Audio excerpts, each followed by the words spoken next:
Boa tarde, Ideia.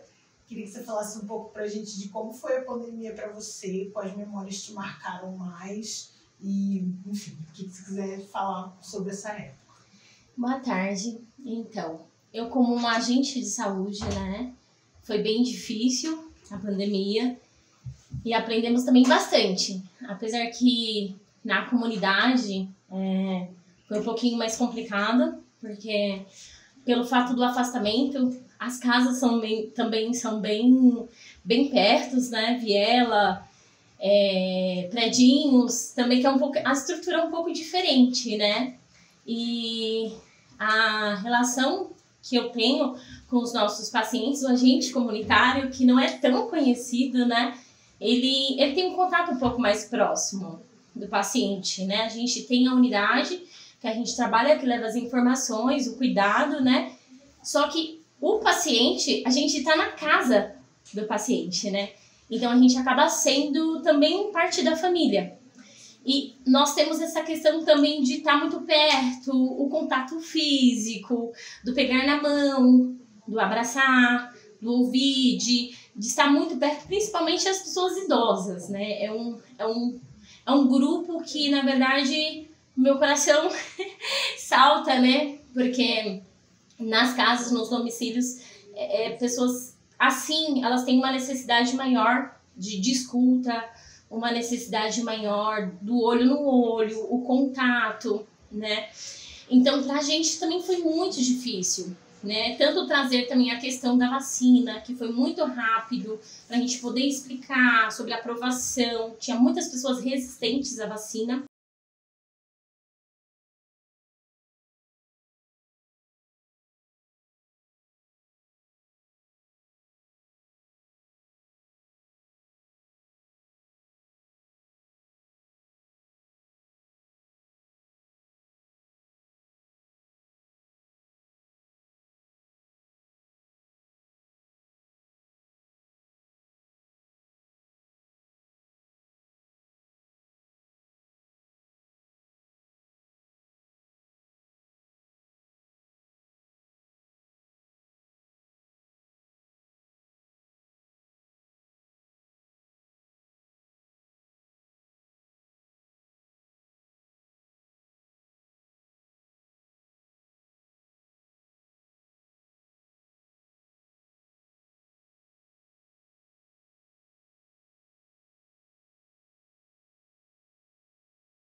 Ter esse cuidado com a vida deles e com a nossa também, porque para nós, trabalhadores, também foi muito difícil. Eu tenho conhecimento de enfermeiros, médicos, que tiveram que alugar a casa, né? Tiveram que se esquivar da sua família, porque o contato nosso era muito frequente, né? Era muito presente nisso, por mais que a gente estava ali com a máscara N95 morrendo, né? Não podíamos te retirar do rosto, né? Já acostumamos praticamente quase dormindo com a máscara.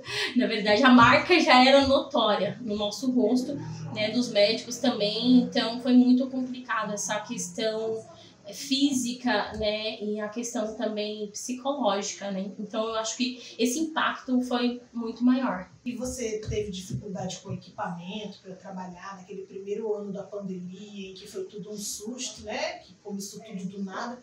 Como é que foi esse primeiro ano da pandemia para você, como trabalhadora da saúde? Sim, tivemos que adaptar. O que a gente tinha acesso era a máscara, né, N95, álcool também. Porém, eu estar em casa, minha mãe é idosa, né? Minha mãe é idosa, tem na minha família, minha irmã também tem uma questão de saúde importante.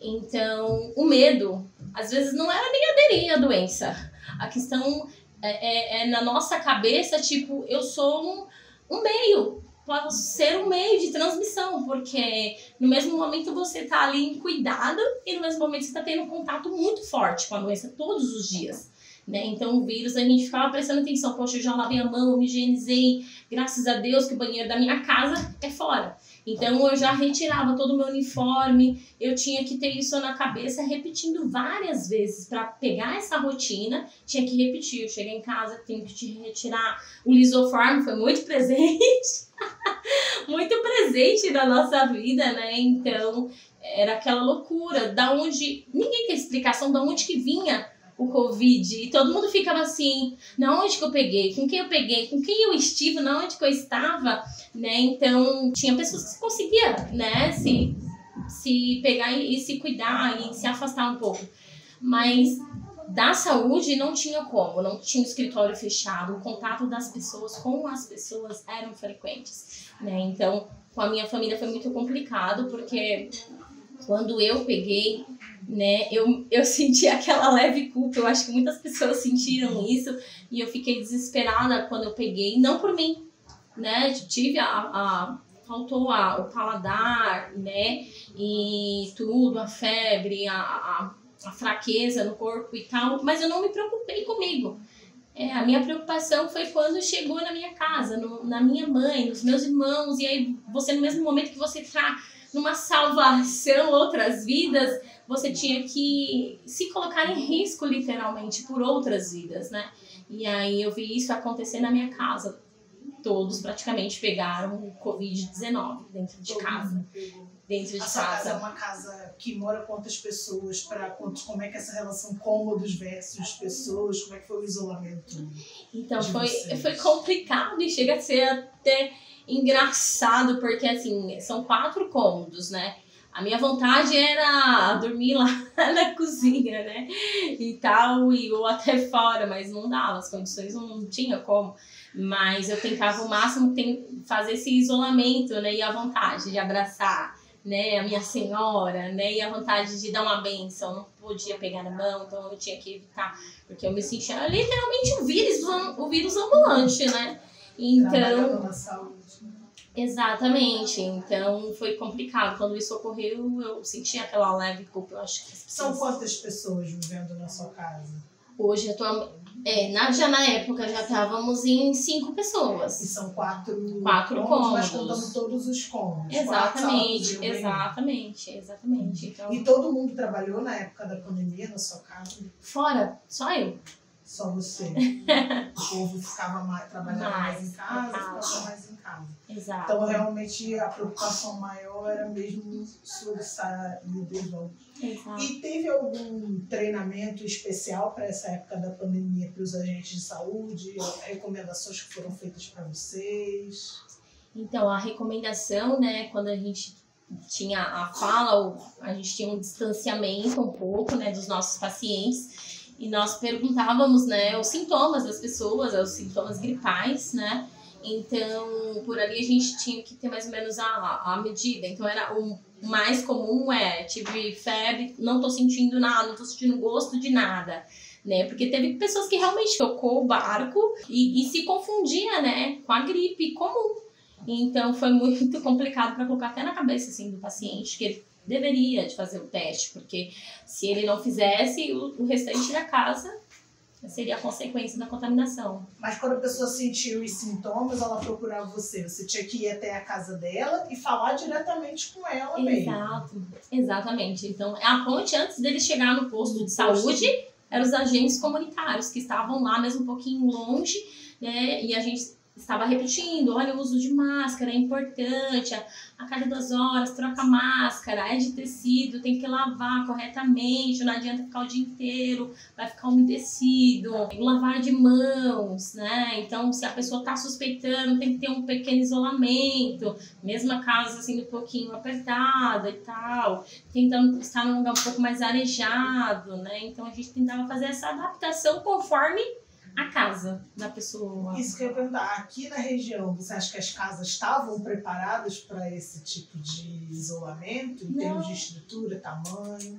Não tava. Pode falar um pouquinho pra gente como é que são as casas aqui? Então, como eu te falei, né? As casas aqui muito juntas, né? A área de abrangência que eu tenho na minha cobertura diária, a Clementina é um pouquinho mais espaçada, mais tranquila, frente de rua, mais ventilada. Agora tem uma rua chamada Rua das Goiabeiras, né? Onde que a população está concentrada, então os becos, vielas, né? Então um abre, levanta mais uma casa e tampa a janela do vizinho, né? Então foi complicado porque o oxigênio, o arejamento foi complicado, né, para chegar. Então, para a gente poder adequar e tentar um meio mais ou menos para a pessoa conseguir levar de uma forma melhor, né, ou até a pessoa mesmo, de repente, se tivesse oportunidade, conhecimento de uma casa de alguém da família, amigo, que pudesse ceder esse espaço para uma recuperação dessa pessoa, isso era abraçado, né? Porque a comunidade ela é muito, muito juntinha mesmo, não só o Covid que nós estamos falando, mas outras doenças como vocês conhecem, né, que é contagiosa, a tuberculose está aí também. Então é um convívio que às vezes não necessariamente só dentro da sua casa, né, os nossos becos, vielas, o convívio das pessoas também que são muito próximas, né. E esse negócio que você falou do o lavar a mão, você acha que era mais educação ou você acha que tinha gente que não tinha condição de lavar a mão, por exemplo? A educação. A educação. Isso. Parece tão comum a gente ensinar para as crianças, né? O lavar as mãos, né? E a importância, né? E nós voltamos, né? Porque o princípio do agente comunitário, a história do agente comunitário foi a partir daí, o ensinar de lavar mãos. E nós voltamos novamente a importância de lavar as mãos, né? Então, voltou nesse momento, né, da pandemia. Então, até o meu olhar, assim, fala, poxa, acho que todo mundo sabe que tem que lavar a mão, né? Se você espirrou, lembra, gente, né? Que até para espirrar, a gente começou a educar novamente como é que se espirra, né? A forma um pouquinho mais correta para não respingar no colega, na pessoa, hoje no ônibus, né, no transporte público, então tá tudo fechado, os ônibus eles não tem mais janela, né, então a forma até, olha, tem que apoiar no braço, ou pega um lencinho alto para você conseguir, né, não espanar para as laterais. Então era uma coisa simples, básica, mas era necessária a educação novamente. Como que você se sentiu nesse tipo de trabalho na saúde, na pandemia, assim?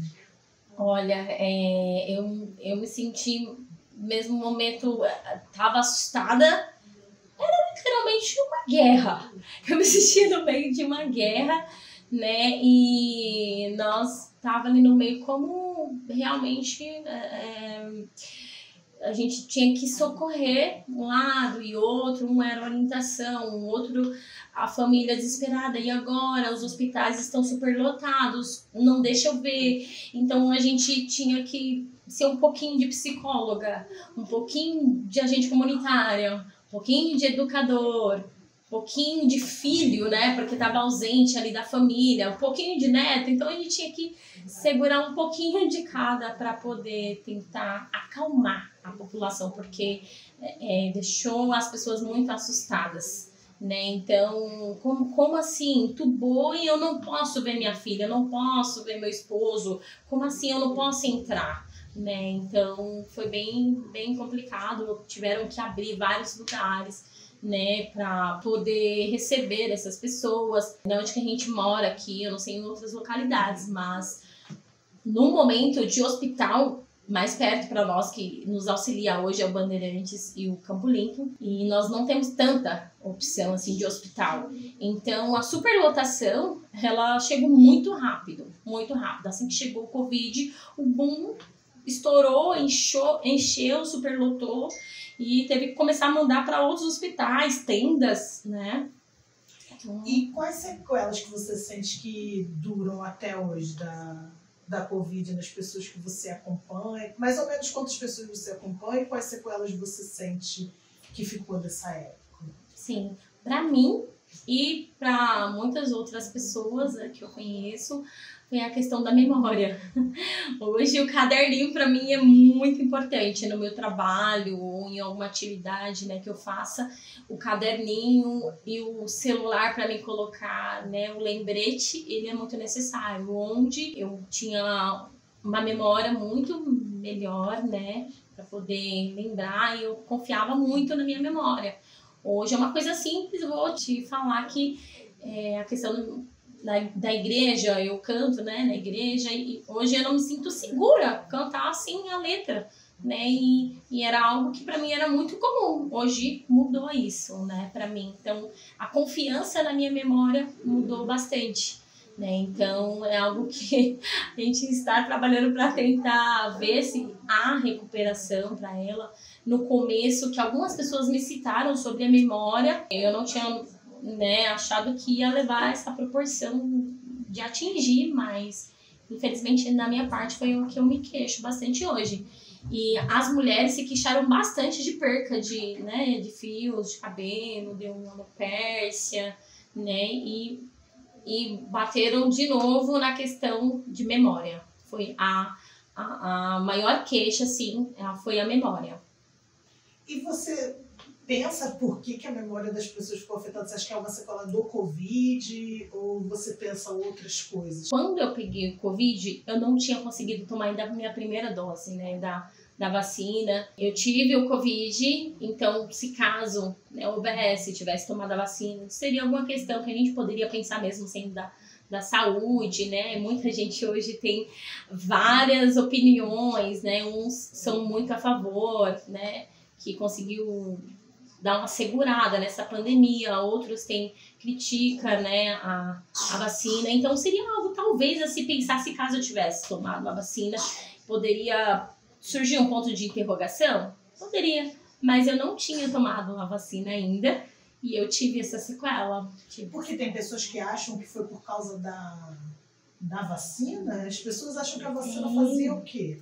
Até hoje, né, tem muitas pessoas ainda resistentes. Tem pacientes que não tomam nem a primeira dose. Mas só da Covid ou qualquer vacina? Da Covid. Especificamente da Covid. Né? Então, principalmente no começo a vacina do Butantan, né? Ninguém queria tomar, era aquele preconceito, não, surgiu agora. Então a credibilidade, às vezes até no próprio país, né, em relação à saúde, as pessoas às vezes não colocam esse crédito, né? Então, quando era a vacina em si da Pfizer, AstraZeneca, todo mundo queria.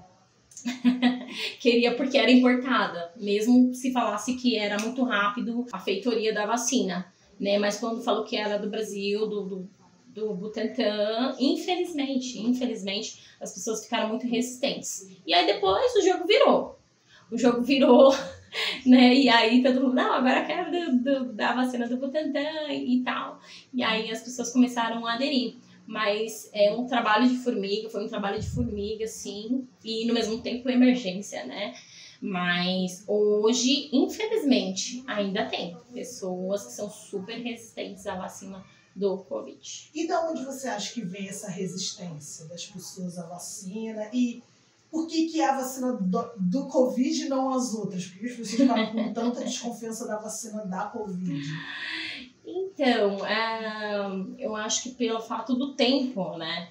Mas muitas pessoas não colocaram em questão que não tínhamos muito tempo, né? para isso. O Covid em si já estava aqui, então eles não tiveram muita opção de tempo para poder estudar algo que ainda já estava matando pessoas. Não era algo simples, né, de se combater, estava havendo mortalidade. Então tinha que ser algo para já, né? Então as pessoas falam assim, mas como assim? Algo que foi feito agora, então eu não vou tomar. Então as outras vacinas foi muito tempo para ser aprovada, para ser feita. Então eles fizeram essa comparação, né, de tempo, mas eles não colocaram essa questão que era para agora, era para já, era para tentar diminuir, né, a mortalidade em relação ao Covid, da forma mais triste, né, de você poder se despedir de alguém querido, de alguém amado, né? É incrível que pareça, é algo que eu muito agradeço, né, a Deus, que quando meu pai faleceu, eu tive oportunidade, e eu sei a importância, né, de você conseguir, né, se despedir de alguém amado, de alguém do teu sangue. E eu presenciei sepultamentos de pessoas que foram com Covid, e foi uma forma muito esquisita, né? Que a gente tá aqui acostumado, né? De poder fazer a cerimônia, de falar da pessoa, de ter aquele tempo ali para se despedir, sua cabeça entender, cair a ficha. Foi muito rápido, uma loucura assim tão grande. Eu tenho colegas que trabalham aqui no cemitério Getsemane, talvez você conheça, né? E muitas pessoas mal chegava, não tinha tempo para se despedir, não tem como ver rosto, tinha que ser já lacrado imediatamente isso acontecer. E aí a minha pergunta, e eu ressalvo aqui a questão da saúde mental, né? Como que foi o luto dessa pessoa, né? Porque surge na nossa cabeça, é normal, tipo, será que era meu pai mesmo? Será que não trocaram? Essa é uma loucura, mas é algo que até cai a ficha, né? Nossa, de entender que aquela pessoa partiu para um outro plano, já leva um tempo o seu luto ser vivido, ser passado. E essas pessoas, né, que passaram, isso pode estourar lá na frente, como achar de repente que não era. Esse ponto de interrogação, sabe? Será que eu enterrei mesmo?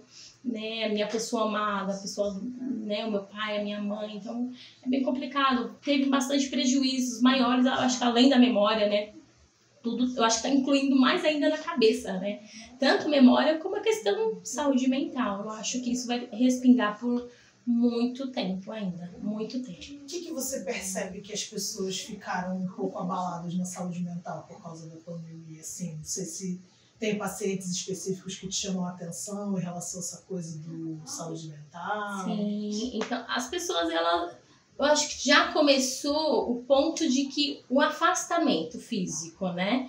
O afastamento físico, ele já começou a ocorrer. Então, o ser humano, acho que para abraçar, para estar perto, para olhar olho no olho, né? Para aquele que gosta de sair para tomar a sua cervejinha com as amigas, com os amigos. E isso tem faltado, né? Tem faltado nas questões na igreja, né? As pessoas, né? Para ir pro seu culto. E muitos deles eram um refúgio, né? Se você, sua vida rotineira, cansado, né? Então, mentalmente, fisicamente, você precisa daquele tempo para poder desacelerar. E aí, chegou um tempo que todo mundo tinha que se afastar, tinha que se isolar. Então, eu acho que isso afetou muito a questão do convívio. Até hoje, a gente não teve uma percepção que a gente tá um pouquinho diferente, né? Chega um pouquinho de resfriado, aí a gente já tem aquele insight de tipo, opa, não vou ver ninguém, não vou na casa de ninguém, mesmo que poderia, de repente, tomar uma forma preventiva, bacana, de colocar uma máscara, mas as pessoas já ficam, não vou sair, não vou ter contato, né? E pessoas que continuaram assim, não perceberam o afastamento da própria família, o conviver. Então, as crianças, principalmente, né? As crianças a gente tem visto que tá muito assim no celular. E a gente não entende porque será que é realmente... surgiu o tempo que as crianças hoje ficam muito mais no celular, mas por quê? O porquê disso, né? Então, talvez lá atrás era porque não podia estar brincando tanto com o amiguinho, né? No quintal, na escola. Teve que adaptar, teve que ter as suas adaptações. Infelizmente, são coisas que tá respingando na educação, no desenvolver da criança. Nós temos notado bastante, as crianças hoje não são todas que conseguem compartilhar uma brincadeira, compartilhar uma conversa com um amiguinho. Então, são coisas que tá chegando em todos, né? Adultos, crianças, todos estão sendo afetados por conta de várias saídas por conta do Covid. Foi afetado muitas fontes, assim, sabe? De saúde, de convívio, ao meu ver. Me chamou a atenção um pouco se você falou que as pessoas não confiavam na vacina do Brasil.